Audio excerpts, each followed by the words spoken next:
이 1973년에 빌리그리암 전도대회가 있어서 그 이듬해 1974년에 엑스플로 74가 한국에서 열린 겁니다. 여러분, 엑스플로 74 때 지난 시간에 제가 말씀드렸죠. 다시 한번 제가 여러분 그 환기를 해드립니다. 그러니까 텍사스에서 열린 1972년에 엑스플로 72가 있었죠. 이거는 에즈베리 부흥을 통해서 기폭제가 돼가지고 이 미국 안에 엄청난 이 젊은이 캠퍼스 부흥운동이 일어난 겁니다. 이때 김중곤 목사님이 참석해가지고 뭐라고 얘기했느냐 하면 2년 후 1974년에 서울에서 엑스플로 74, 30만 명이 모인 가운데 엑스플로 74를 개최하겠습니다. 그렇게 선언을 딱 한 거예요. 그런데 30만 명이 뭡니까? 그보다 10배가 넘는 사람들이 서울에 엑스플로 74 때 모인 겁니다. 제가 볼 때 김중곤 목사님이 믿음으로 얘기한 것보다도 무려 10배나 더 한국교회가 호응을 했고요. 그리고 정말 1974년에 엑스플로 74는 제가 볼 때 젊은 대학생들이 중심으로 그렇게 해서 민족복음화 운동을 전개했다고 하는 이 사건은 아마 전 세계적으로도 없었을 거라고 봐져요. 아마 한국도 앞으로도 이와 같은 게 더 없을 거라고 여겨집니다. 그래서 엑스플로 74를 제가 자료를 찾고 그러면서 정말 전략적으로도 너무 잘 준비를 했어요. 이게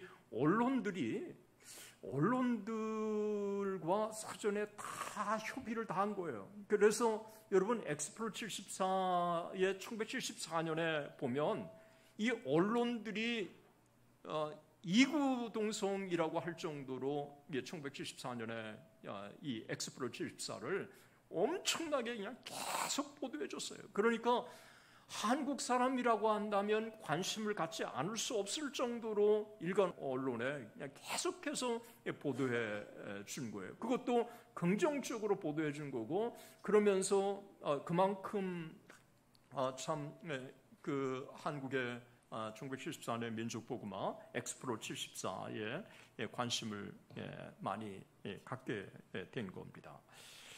여기에 대한 이런 기사나 이런 부분들은 제가 일일이 여러분들에게 다 자세하게 말씀을 좀 드릴 수는 없고요.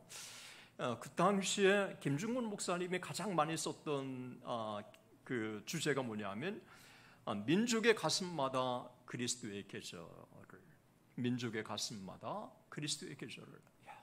여러분 얼마나 그 멋진 말입니까? 민족의 가슴마다 그리스도의 계절을. 그래서 CCC의 이런 도전에 정말 많은 사람들이 주님께로 돌아오고 또 헌신자들이 생겨난 거잖아요. 하용주 목사님, 김인중 목사님, 또 김지철 목사님, 당시에 최고의 홍정길 목사님, 이런 당시에 최고의 엘리트들이 이 CCC의 이 1974년 엑스플로 74와 관계돼서 한국의 그런 운동을 전개하면서 또 지도자로 한국에 영향을 미치게 되고 또 지도자로 등장을 하게 된 겁니다. 1974년에 엑스플로 74에서 김중곤 목사님이 이렇게 얘기했습니다.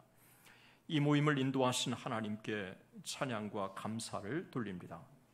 80여 나라에서 3천여 대표가 엑스플로 74와 한국을 찾아주셔서 감사합니다. 또한 전국 방방곡곡에서 정성껏 엑스플로 74에 참가해 주신 여러분을 진심으로 환영합니다. 우리가 여기 모인 단 한 가지 큰 목적이 있습니다. 주님이 지상의 명령을 좇아 천하 만민에게 복음을 전하는 일과 그 복음을 전할 보다 많은 사람을 효과적으로, 보다 전략적으로, 보다 집중적으로 훈련시키기 위함입니다.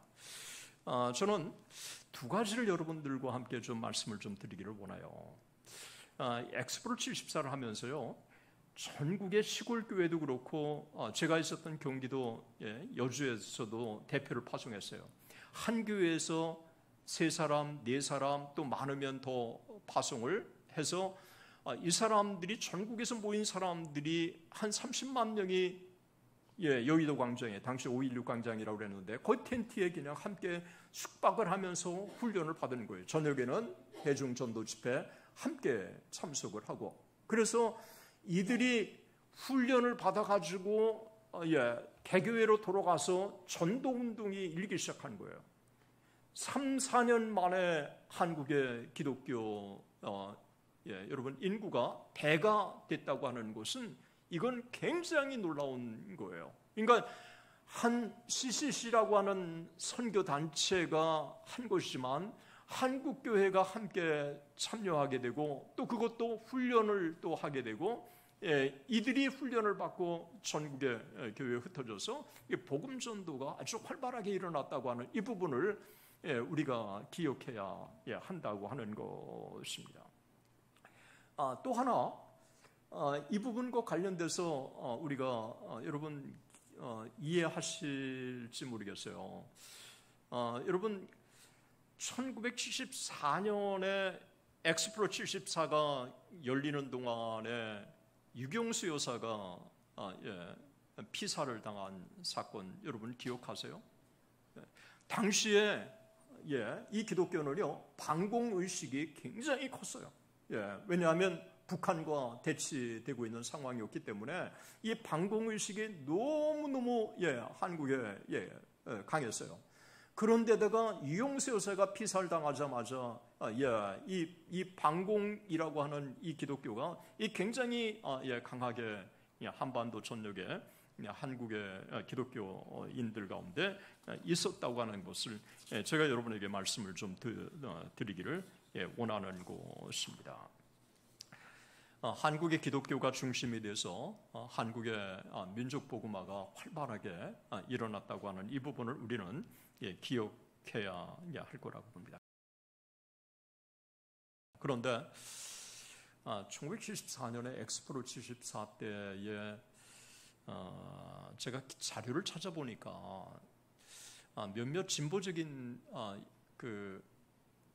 이 신학자들이 1974년에 대해서 아주 강하게 비판을 했습니다.